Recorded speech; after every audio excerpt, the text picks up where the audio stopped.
sempre trabalhei em televisão.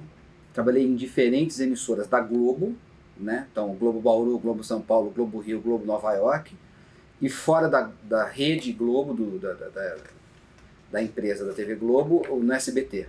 Eu sempre tive um fascínio por televisão, mas eu fui trabalhar em televisão porque eu gostava de escrever.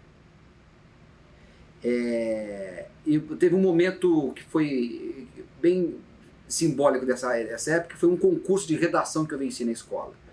E aí isso me incentivou muito, me inspirou muito. Mas eu gostava de escrever, gostava de televisão e por isso procurei trabalhar em televisão. Não necessariamente em jornalismo, porque quando eu procurei televisão eu não pensava em jornalismo, eu pensava em televisão, de um modo mais geral. Mas o caminho que tinha aberto naquele momento era de jornalismo, que tinha o curso começando, faculdade se abrindo, né? Eu entrei na TV Globo de Bauru como estagiário. Eu estava começando o último ano de jornalismo na Unesp. Na minha classe havia várias pessoas da Globo fazendo faculdade, porque havia tido uma mudança na lei para a obtenção do registro. Então, profissionais que trabalhavam e não tinham registro tiveram que ir para a universidade para se formar e com o diploma conseguir o registro. Então, a minha classe na faculdade foi uma classe muito atípica, porque metade da classe era formada por profissionais que já tinham experiência, trabalhavam na TV Globo, estavam no mercado e voltaram para a universidade, ou foram para a universidade porque precisavam do diploma. Então era uma classe muito diferente, muito interessante. Aí, por intermédio deles, pessoas que eu passei a conhecer e passamos a fazer trabalho juntos de escola, eles me convidaram para um estágio na Globo. Então eu comecei a fazer um estágio na TV Globo, como estudante mesmo. Depois de algumas semanas de estágio, uma editora saiu de licença maternidade. A editora trabalhava num jornal da noite, o SBT terceira edição, que na época tinha.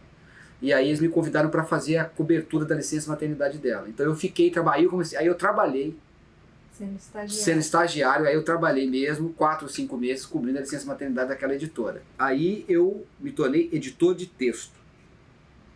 Aí depois, trabalhando como editor de texto, houve um momento lá em que havia a redação a chefia incentivava muito que você tivesse mais de uma função, procurasse fazer coisas no vídeo também. Então aí eu comecei também a fazer reportagens. Mas eu nunca gostei. Então eu ia pra rua, fazia algumas reportagens, voltava, mas eu nunca gostei da experiência de me ver no vídeo. Então eu gostava mesmo de trabalhar na edição.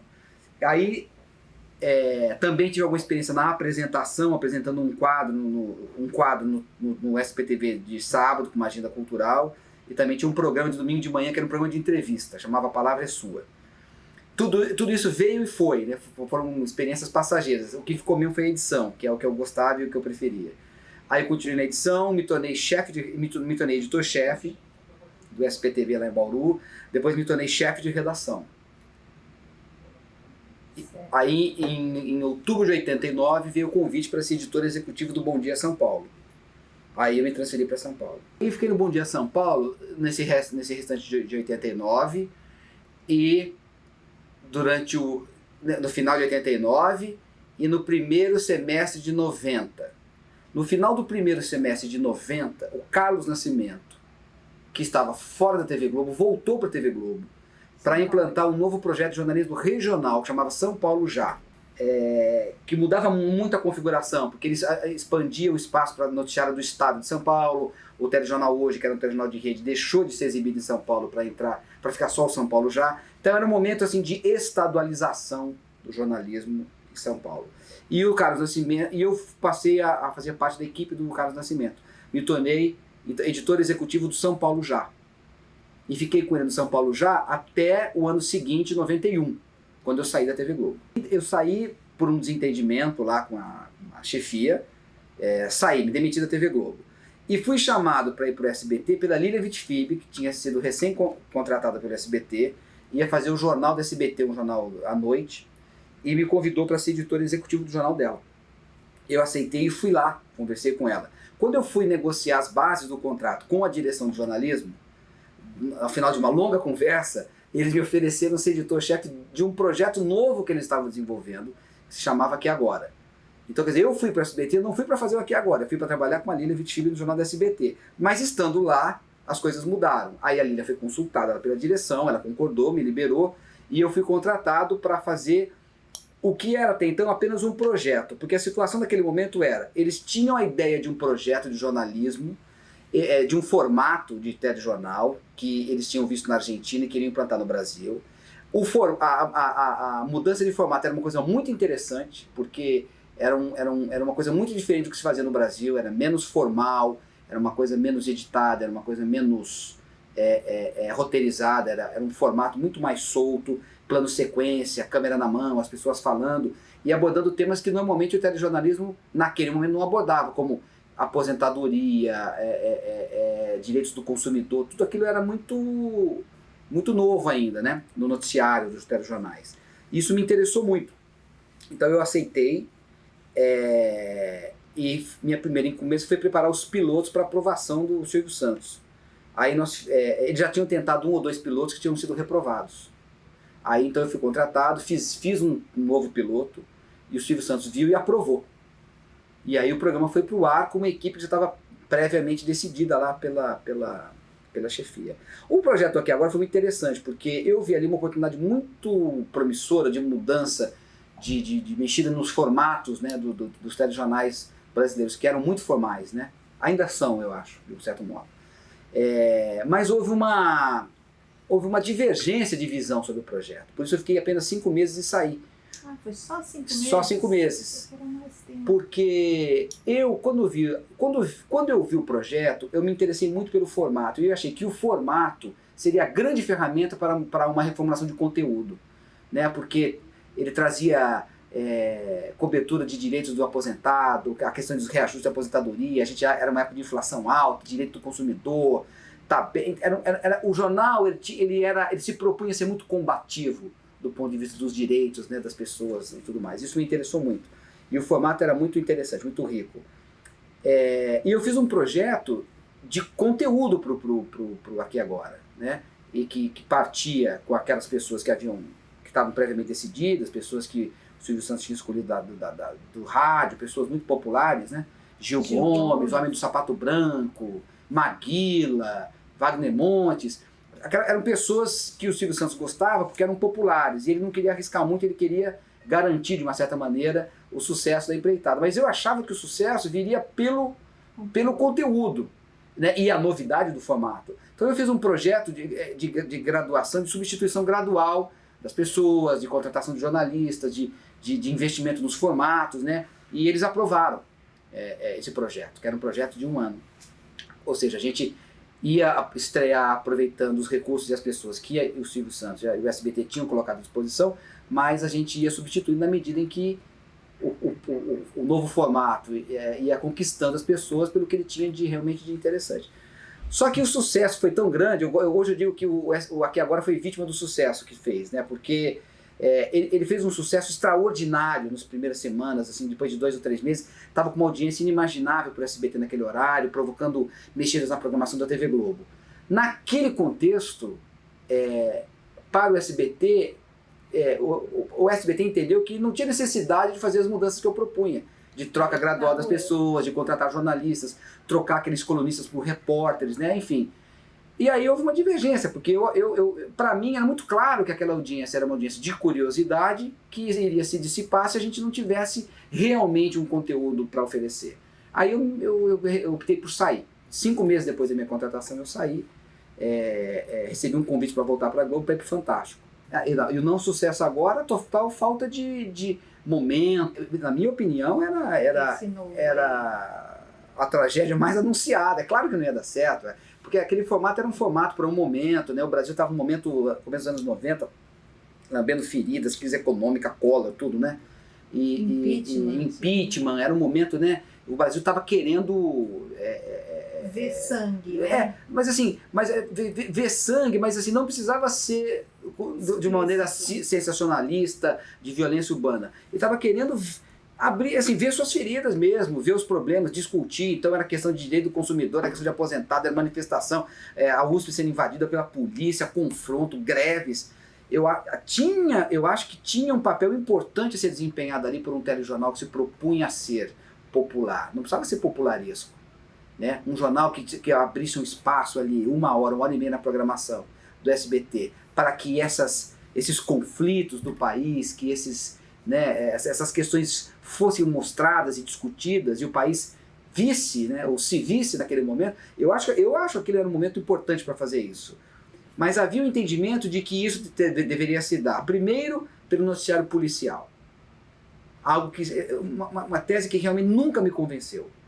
E segundo, com pessoas de muita popularidade, da rádio, sobretudo a rádio mais popular de São Paulo, que também eu achava que não seriam os melhores intérpretes daquilo que o país estava vivendo, entendeu? Então, até hoje eu lamento muito o que aconteceu com Aqui Agora, porque eu acho que ali havia uma oportunidade extraordinária de se usar uma linguagem nova para tratar de uma situação do país que era muito latente, e eu acho que se aquele projeto tivesse tido outro caminho, a história teria sido outra, inclusive daquela emissora. Eu vim para a TV Globo para ir para o Fantástico. Não fui nem para ser o diretor do Fantástico, nem para ser o diretor executivo, quer dizer, eu não era nem o primeiro nem o segundo.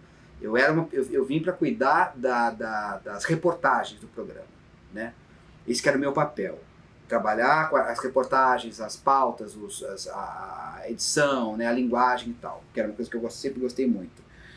O Fantástico, na época, o diretor do Fantástico era o Carlos Amorim, que também é um jornalista que gostava muito desse tipo de assunto, matérias mais ousadas e cobria muito, gostava muito de abordar assuntos de violência, o que é uma coisa que eu nunca gostei particularmente, não tenho nenhuma identidade com isso. Quando eu fui contratado pelo Fantástico, em nenhum momento houve esse tipo de encomenda, sabe? Vamos trazer aqui, vamos fazer aqui aquilo que o Aqui Agora fazia lá. Se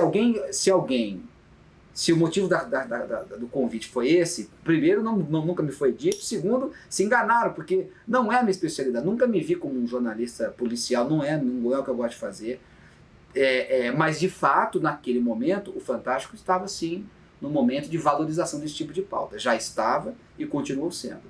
Mas eu também não fiquei muito tempo para ver, porque eu fiquei no Fantástico talvez um ano ou menos e saí para fazer um outro projeto pessoal meu. Eu fiquei no Rio de Janeiro alguns meses, aí me pediram para ir para São Paulo para montar o núcleo do Fantástico lá, porque não havia. Então eu estruturei o núcleo do Fantástico lá com a equipe de reportagem, editores e tudo mais. Estruturei, logo depois que estruturei, recebi o convite para trabalhar com campanha e saí.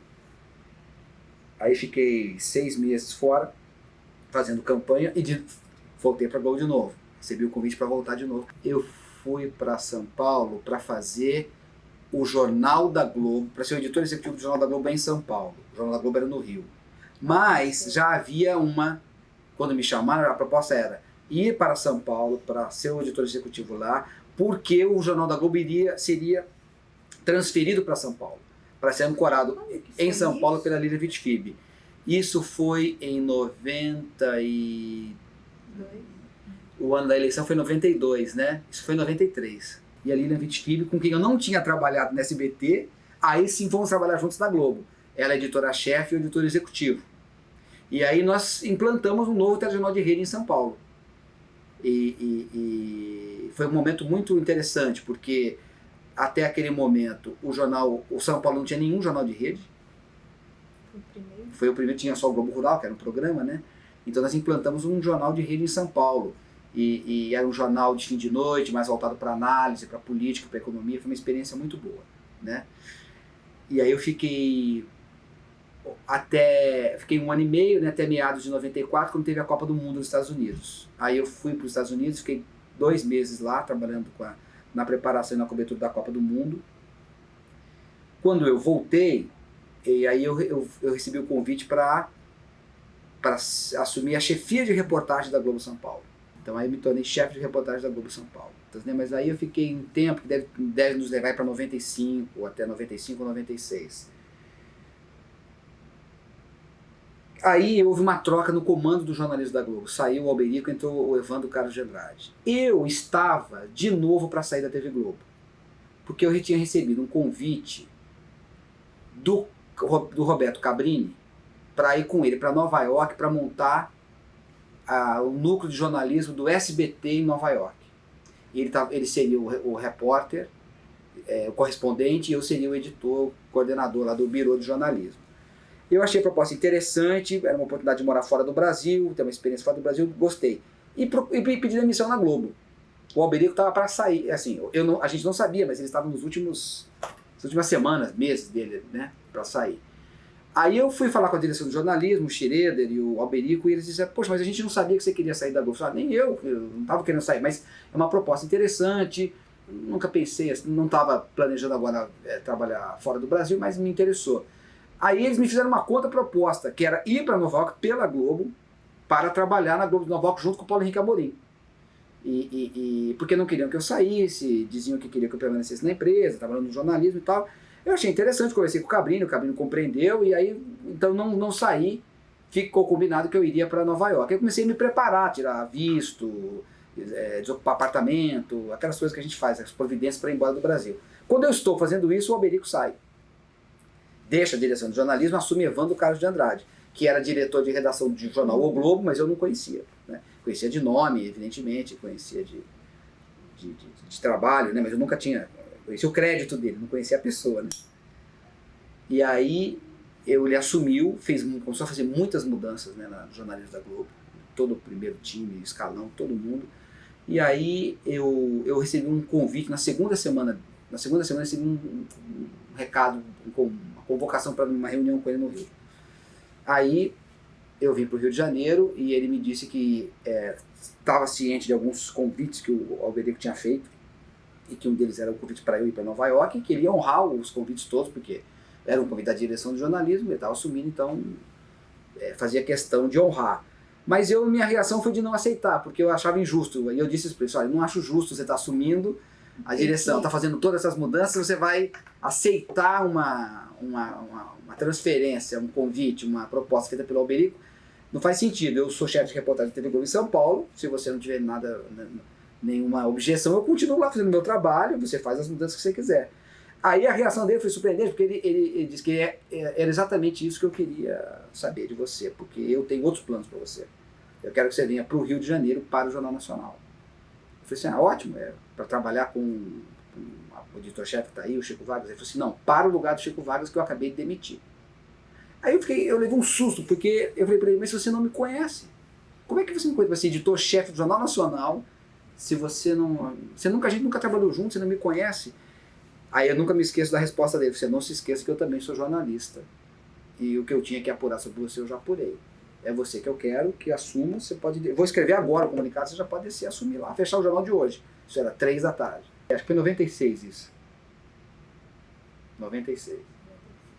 Aí eu fiquei 1 ano e pouco no Jornal Nacional aqui no Rio, como editor-chefe. Foi um período de muitas mudanças também. Nós aposentamos os apresentadores, introduzimos o âncora no Jornal Nacional. É isso que eu queria saber. A gente havia todo um projeto de reformulação editorial e tudo. Aí, havia esse projeto ou você... Não havia. Quando eu assumi, foi um projeto que nós desenvolvemos em conjunto com o Evandro, né?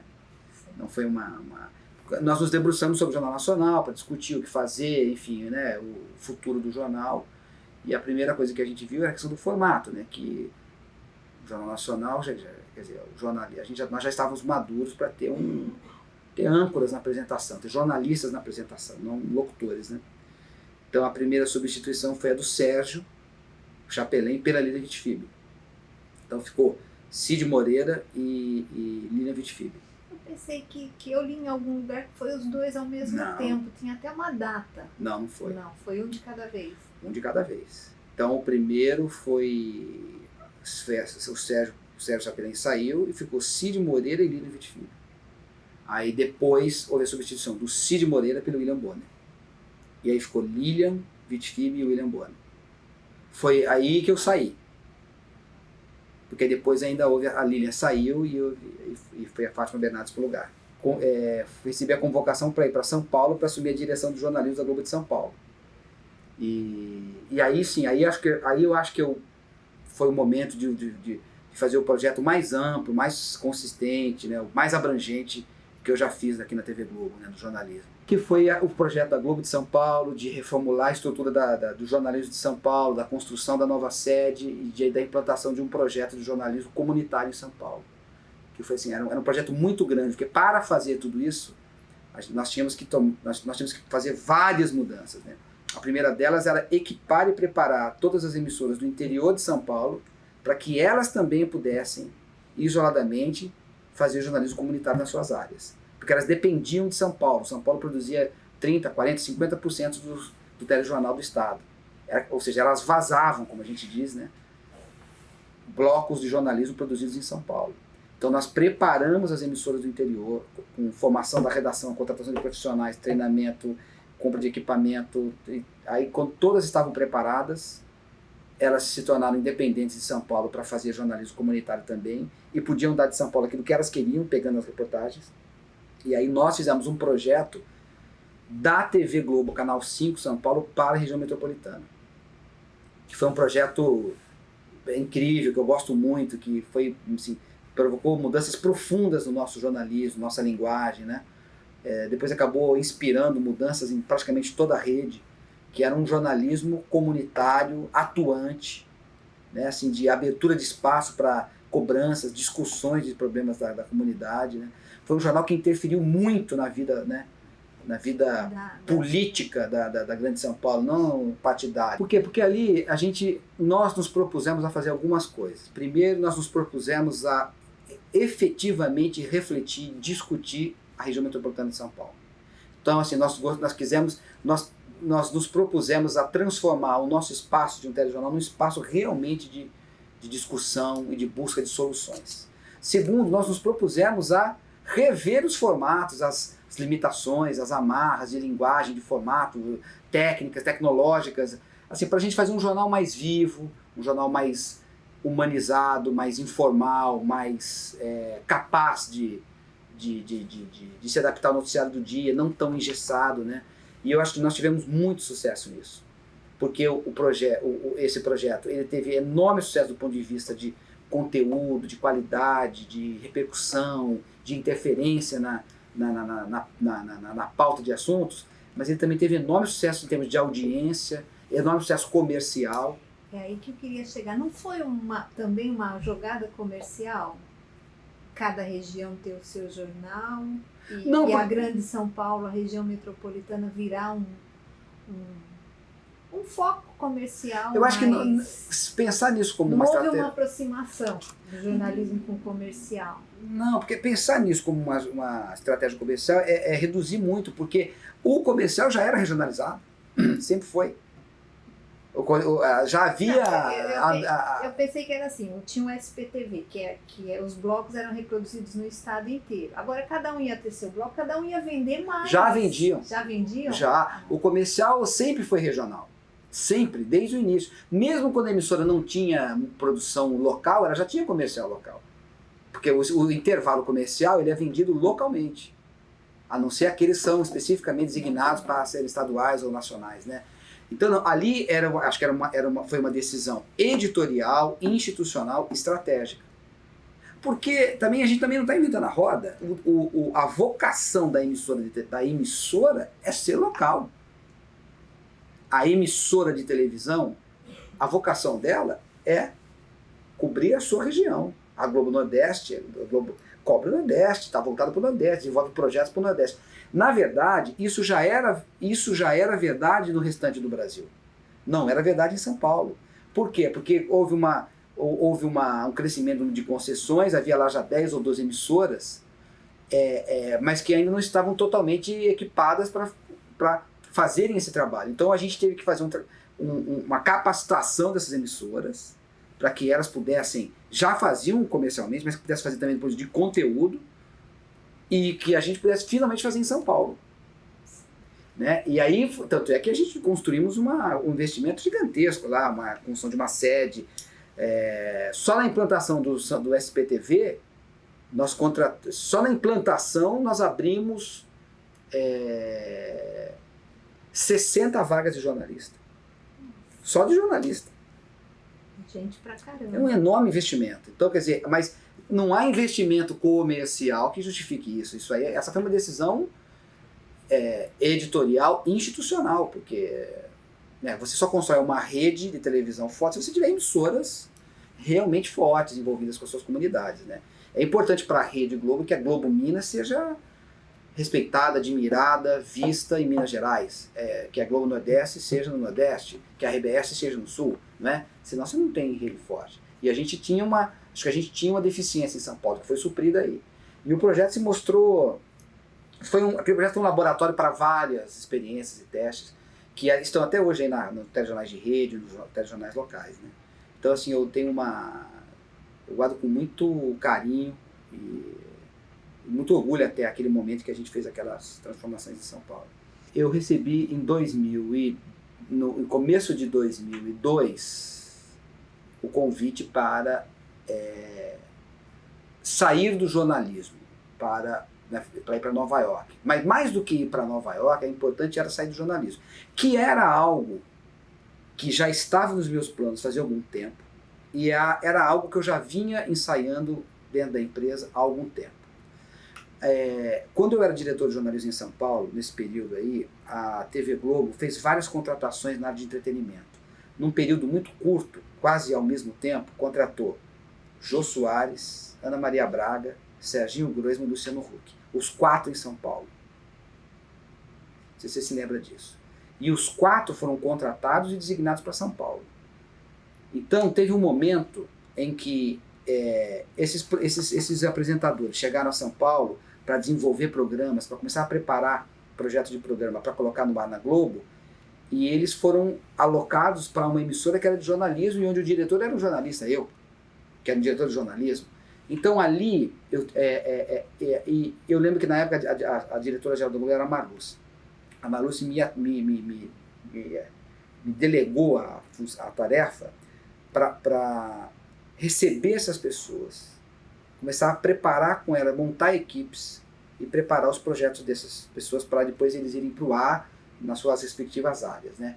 Então foi um período longo, né, durou mais de um ano, e foi muito importante, porque eu tinha muita vontade de testar isso, de ampliar um pouco a minha atuação para além do jornalismo, e foi um projeto muito vitorioso, porque nós montamos equipes lá que misturavam jornalistas com pessoas com diedade de entretenimento, equipes muito fortes, só que estão lá até hoje, e o projeto foi muito vitorioso. Nunca na TV Globo o entretenimento e o jornalismo tinham trabalhado dessa maneira, tão cooperada, formando equipes mistas, híbridas. Isso nunca tinha acontecido, e isso me incentivou muito a prosseguir. Então, quando eu veio o convite para ir para Nova York, eu enxerguei como uma oportunidade de fazer um passo definitivo nesse movimento que eu estava querendo fazer, que era de sair do jornalismo e trabalhar com televisão de uma maneira mais abrangente. Então eu fiquei 5 anos em São Paulo, em Nova York. 5 anos? 5 anos. Foi um período de muito trabalho também, porque lá também eu tive a missão de construir uma nova sede, uma emissora para a Globo em Nova York, que eu fiz. Implantar um projeto de conteúdo que não existia, que era produzir conteúdo para o canal internacional da TV Globo. Ou seja, produzir conteúdo próprio, específico, para os assinantes da Globo Internacional, brasileiros que moram fora do Brasil. Então eu desenvolvi, implantei vários programas, vários eventos. Fiquei lá 5 anos. E paralelamente a isso, comecei também a desenvolver projetos para a Globo no Brasil, de lá para cá. O jeito de fazer isso era um jeito muito cooperado, porque os projetos com que eu trabalho quase sempre envolvem várias áreas da TV Globo. Então, desenvolver um evento, um show, é jornalismo, é entretenimento, é a área de marketing, é internet, é licenciamento. Então, eu trabalho muito com projetos assim que são multi-áreas, né? E aí, eu fiz muito isso nesses 5 anos em Nova York, pensando no canal internacional. E a empresa estava sentindo a necessidade de ter uma área que fizesse isso aqui no Brasil, né? Porque aqui as áreas são muito definidas, mas quando você tem um projeto que permeia as áreas, você tem uma certa dificuldade de coordenação. Aí, então, depois desse período de 5 anos, eu recebi o convite para voltar para o Brasil, para implantar aqui esse mesmo método de trabalho que eu tinha lá. Então, foi criada uma área de projetos especiais, que é essa área que eu dirijo, que tem exatamente essa função. A minha área ela é uma integradora de projetos multi-área. Que é muito interessante. É basicamente juntar as áreas em torno de um projeto comum. E é algo que cresce, está crescendo muito, porque todo projeto hoje, na televisão de hoje, é multi-área. Você está falando de televisão digital, como é que você pensa um projeto de televisão hoje, um programa de televisão, ou um quadro, se não tem internet, se não tem jornalismo com entretenimento junto, se não tem licenciamento, enfim, né? Distribuição internacional, distribuição nacional. Então é isso que eu faço hoje. Olha, assim, é impressionante, a gente às vezes perde a noção de o quanto mudou, porque eu entrei para o mercado em 1987. Ou seja, no final dos anos 80. Quando eu entrei na TV Globo, não existia telefone celular, fax e computador na redação. Veja só, computador, fax e telefone celular. Nós escrevíamos na máquina de escrever, rodávamos o espelho na máquina de xerox ou no mimeógrafo, que eu ainda peguei o finzinho, e passávamos os textos para São Paulo, para o Rio, por telex. E falávamos com os carros na rua por rádio frequência, rádio cidadão, faixa do cidadão, aquela, sabe? Então é o seguinte, hoje, com telefone e internet, né, com celular e internet, quer dizer, é outro mundo. É outro mundo. Hoje nós estamos lançando no Rio de Janeiro a TV digital, televisão no celular, televisão móvel. A televisão é digital, portanto, o sinal dela pode estar no celular, pode estar no computador, pode estar tanto faz. E vai ser assim mesmo? Já vai é. Poder Já é. da televisão no celular? Claro. As operadoras já venderam 30 mil aparelhos de telefone celular no Brasil com capacidade para receber sinal de televisão. Já tem hoje 30 mil. Então, mas não está funcionando. Estão todos funcionando. Estão funcionando nas praças onde tem. Já tem São Paulo, Belo Horizonte, agora Rio. De hoje até o fim do ano, mais 10. Mais 10 estados. Que ótimo. Então, Rio Grande do Sul, Goiás, Mato Grosso do Sul. E o Ceará? Quando vai ter? Ceará, é o último. Não. Esses grupos, os grupos de afiliados estão super interessados em fazer isso também. Então, assim, a mudança tecnológica é extraordinária. E o custo disso? Eu acho que o custo é cada vez menor, né? Que é o grande barato da tecnologia, né? Tudo fica mais barato. Quando sai, não. Caro. É caro, mas eu depois... Que hoje quanto custa um computador hoje? Um laptop. E qual é o ganho que você não tem, né, com essas tecnologias novas? Mas você sabe o que é interessante? Se por um lado a tecnologia avançou extraordinariamente, mudou o jeito de produzir, de fazer televisão, né, de operar televisão, passamos do analógico para o digital, do ponto de vista do conteúdo, do ponto de vista das preocupações éticas, morais, eu acho que não só nós continuamos diante dos mesmos desafios, como se eles se tornaram mais importantes. Então, quando eu desenvolvo um programa voltado para a comunidade brasileira que vive nos Estados Unidos, os imigrantes brasileiros que vivem nos Estados Unidos, para exibir na Globo Internacional, eu me pego com as mesmas preocupações que eu tinha quando eu desenvolvia os projetos de jornalismo lá para a Globo de Bauru. É uma comunidade, é um jornal comunitário, ou então que eu resgato algumas das questões do nosso projeto para São Paulo. Porque nós estamos lá nos Estados Unidos, na Globo Internacional, fazendo um projeto da Globo fora do Brasil, nesse mundo globalizado, mas eu quero falar com uma comunidade muito específica de brasileiros que vivem nos Estados Unidos. Mesmos desafios, mesmos anseios, formam realmente uma comunidade. Então, a mesma coisa no Japão, lá para os decassegues. Então, assim, essa coisa do local e do global, né, ela está sempre presente da mesma maneira como estava no começo. Então, eu acho que a televisão, ela continua com os mesmos desafios, com as mesmas possibilidades, com o mesmo potencial, né, de ser uma ferramenta extraordinária de construção de consciência, de construção de pertencimento, né? E isso é cada vez mais importante no mundo de hoje, né? Eu acho que é impossível não dizer que não copiou. Copiou, acho que copiou. Copiou fazendo as adaptações inerentes ao DNA da televisão brasileira. Ou seja, a gente não pode esquecer que a gente está falando aqui de dois caminhos diferentes de mutação, né? De dois caminhos genéticos diferentes. A televisão americana nasceu do cinema. No cinema, criar é uma coisa, produzir é outra, distribuir é outra. Né? A indústria é fragmentada, é assim. Quem escreve o filme não vai necessariamente dirigir, quem dirige não produz, não põe dinheiro, quem põe dinheiro necessariamente não tem um estúdio, quem tem um estúdio necessariamente não distribui, quem distribui necessariamente não exibe. É assim. A TV... Modelo industrial. Modelo fragmentado, né, de especializado. Né? Cada um faz aquilo de especialização. No Brasil, a televisão nasceu do rádio. É filho do rádio. No rádio, criar, produzir, distribuir, exibir, é tudo a mesma coisa. Quando você fala, você cria, transmite, entrega, não é? Tudo ao mesmo tempo. A televisão brasileira nasceu assim. É por isso que você pega hoje a TV Globo, ou a TV Record, ou a TV Bandeirantes, sei lá, provavelmente qualquer uma delas produz mais de 80% do que exibe. A Globo produz mais de 90% do que exibe. Você pega uma TV americana, isso não é absolutamente verdade. Uma TV americana, ela produz apenas jornalismo. O resto, tudo é comprado fora. Toda série, todo humorístico, tudo. E hoje em dia, até o esporte, até a transmissão esportiva, ela compra pronto. Né? A própria legislação americana já previu isso quando chegou a TV lá, que a TV não podia produzir, ela tinha que comprar do cinema, né? Ela já nasceu... O modelo de negócio era diferente. Então, aí, é bom a gente lembrar um pouco para chegar no que você perguntou. Copiou, mas adaptou.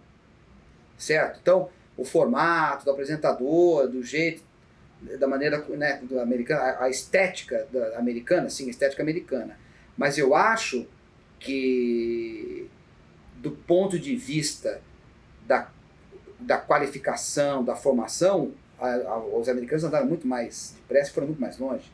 Porque aí nós entramos pelo nosso caminho, do locutor, no não envolvimento com o que está sendo produzido, não é isso? Quer dizer, quantos anos nós demoramos para adotar a figura do âncora?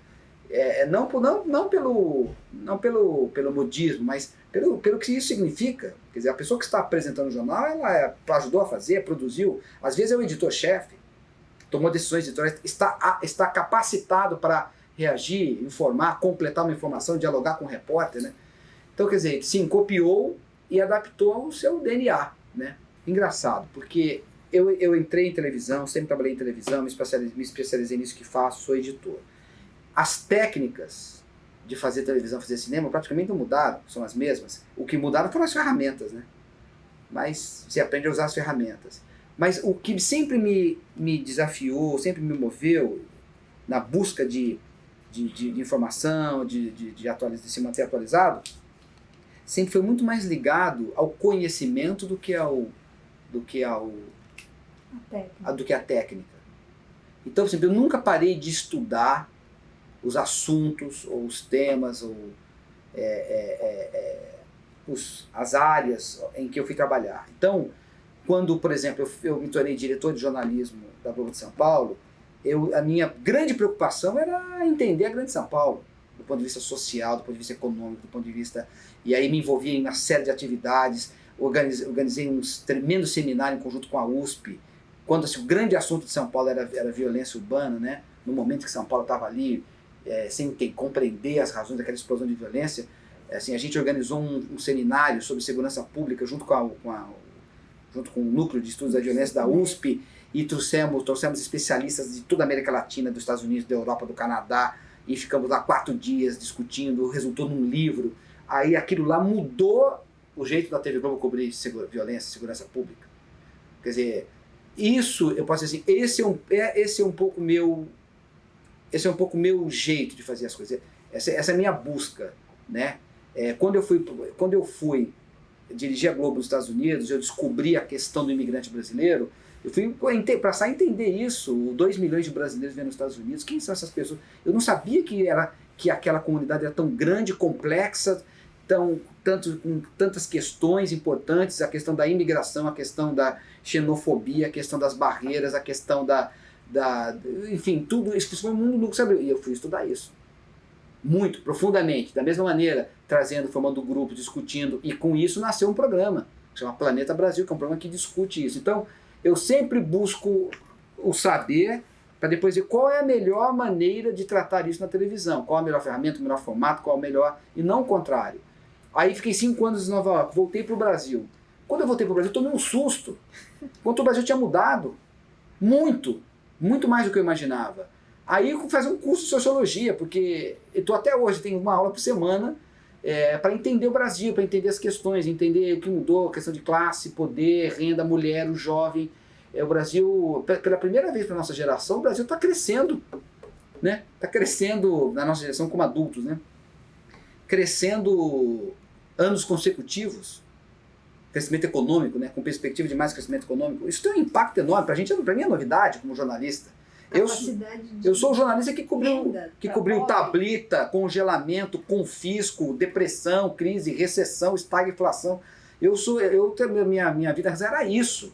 Quanto que vai piorar esse mês, não é? E agora não. Perspectivas concretas, a formação de um grande mercado consumidor, crescimento de distribuição de renda melhorou um pouco, o poder aquisitivo, explosão de crédito. Assim, vamos entender isso. Na medida em que eu entendo isso, as ideias de criação de formato de televisão, de programa, né, vão surgindo. Eu sempre trabalhei assim. Essa busca do conhecimento é que é o meu combustível de criação para o que eu faço, que é a televisão. E não o contrário. Tenho a ideia e vamos ver o que tem na realidade que cabe na minha ideia, né? Mas na verdade a maioria faz assim, né? Você tem uma ideia, poxa, tive uma ideia aqui de um formato maravilhoso, vamos ver o que cabe aqui. Eu não trabalho assim. Isso eu trago do jornalismo. Então assim, eu estou cada vez mais me tornando um criador de televisão, né? Um executivo de criação de televisão. Mas o meu jeito de ver as coisas é o de um repórter. Eu vou lá, olho, depois a gente faz a reportagem. Primeiro a gente olha, depois a gente faz a reportagem, não é isso? Não faz a reportagem antes, né? Checa, apura, conhece, fala com as pessoas, vai lá, olha, né? Eu acho que talvez os jornalistas, assim, de um modo geral, não percebam, não discutam muito isso. Eu sempre fui muito crítico com a nossa categoria e com as nossas redações. E eu nunca me conformei com o fato de que os jornalistas, fora do trabalho, são todos revolucionários, incendiários, inovadores, mas não tem nada mais careta do que uma redação. Eu sempre me mais do que incomodar, sempre me deixou